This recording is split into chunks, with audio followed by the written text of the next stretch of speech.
Hi guys, welcome back to Sans kitchen. இன்றைக்கான special dish Dubai ஸ்டைலோடைய viral இஃபா chicken தான். எப்படி செய்யுதுன்னு பார்த்துடலாமா? ஸோ பேருக்கு ஏற்ற மாதிரி சிக்கனும் செம்ம டேஸ்டியாக இருக்குது. இதுக்கு நம்ம ஹோம்மேட் மசாலாஸ்லாம் எடுத்து வச்சுப்போம். உப்பு, மிளகாத்தூள், தனியாத்தூள், சிக்கன் 65 மசாலா, கரம் மசாலா எல்லாத்தையும் ரெடி பண்ணி வச்சுப்போம்.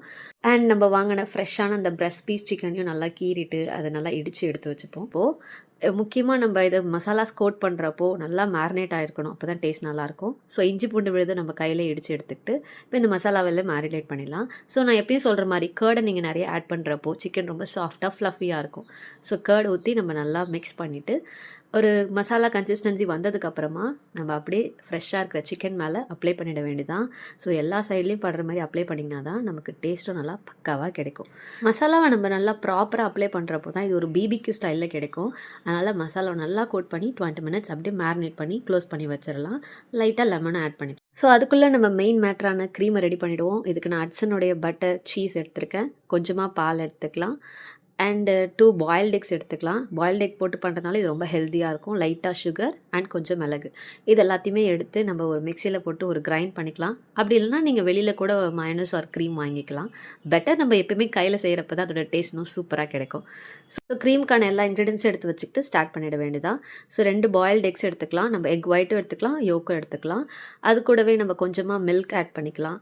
1/2 கப் மில்க் எடுத்துட்டாலே போதும், அதுவே நமக்கு கரெக்டாக இருக்கும். அண்ட் சீஸ் நிறையா ஆட் பண்ணிக்கோங்க. சீஸ் தான் அந்த ஒரு டெக்ஸ்டரே கொடுக்கும். சீஸ் கூட அப்படியே பன்னீர் கூட ஆட் பண்ணிக்கலாம். அண்ட் ஒரு 4 மிளகு, 2 பல் பூண்டு போட்டுட்டு நம்ம இப்போ ஒரு டிப் பண்ணி எடுத்துட்டோன்னா ஒரு ஃப்ரெஷ் க்ரீம் மயோனஸ் ஸ்டைலில் சூப்பராக ரெடி ஆகிடுச்சு. அண்ட் இந்த க்ரீமை கடைசியாக யூஸ் பண்ணிப்போம். இப்போ மேரினேட் பண்ண சிக்கன் எல்லாமே ரெடியாக இருக்குது. 20 மினிட்ஸ் ஆகிடுச்சு. அடுத்து நம்ம ஸ்டவ் ஆன் பண்ணி டவாவை சூடு பண்ணிட வேண்டியதான். அது கொஞ்சம் சூடான உடனே நம்ம கொஞ்சமாக பட்டர் ஆட் பண்ணிவிட்டு அது எல்லா பக்கமும் நம்ம அப்ளை பண்ணி விடணும். ஏன்னா நம்ம சிக்கன் எல்லா இடத்துலையும் ஸ்ப்ரெட் ஆகுறதுனால நம்ம டவா ஃபுல்லாக ஸ்ப்ரெட் பண்ணிக்கிட்டோம்னா இன்னும் நல்லாயிருக்கும். டவா நல்லா ஹீட் ஆனதுக்கப்புறம் நம்ம இப்போ சிக்கன் ஆட் பண்ணிட வேண்டியதான். ஒரு சிக்கன் பீசஸாக போடுங்க, அப்போ தான் வந்து எண்ணெய் ரொம்ப தெரிக்காமல் இருக்கும். ஸோ சிக்கனை கொஞ்சம் தனித்தனியாக நம்ம கேப் விட்டு போட்டால் தான் நம்ம திருப்பி போடுறதுக்கு கொஞ்சம் கரெக்டாக இருக்கும். கிட்ட இருக்க எக்ஸ்ட்ரா மசாலாசி அப்படியே மேலே கோட் பண்ணி வச்சுட்டு அப்படியே ஒரு 10 மினிட்ஸ் நம்ம லோ ஃப்ளேம்லேயே குக் பண்ணி எடுத்தோன்னா ஒரு சைடு நல்லா பேக் ஆகிருக்கும். ஸோ அடுத்த சைடு நம்ம திருப்பி போடுறப்போ அதோட கலர் டெக்ஸ்சர்ஸ் எல்லாமே நமக்கு தெரிஞ்சிருக்கும். ஸோ ஆல்மோஸ்ட் நம்ம சிக்கன் ரெடி ஆகிடுச்சு.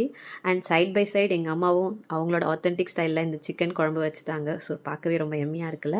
அண்ட் கூடவே நம்ம இஃபா சிக்கனும் ரெடி ஆகிடுச்சு ஆல்மோஸ்ட். இப்போ நம்ம ஃபைனலாக நம்ம ஆட் பண்ண வேண்டியது அந்த க்ரீம் மட்டும்தான். அந்த க்ரீமை நல்லா டெக்ஸ்சரோட அப்படியே ஃபுல்லாக அப்ளை பண்ணி விட்டுட்டு அதை நல்லா கோட் பண்ணி எடுத்தோன்னா சிக்கன் எல்லா சைட்லேயுமே நமக்கு அந்த க்ரீம் நல்லா ஜூஸியாக இறங்கியிருக்கும்.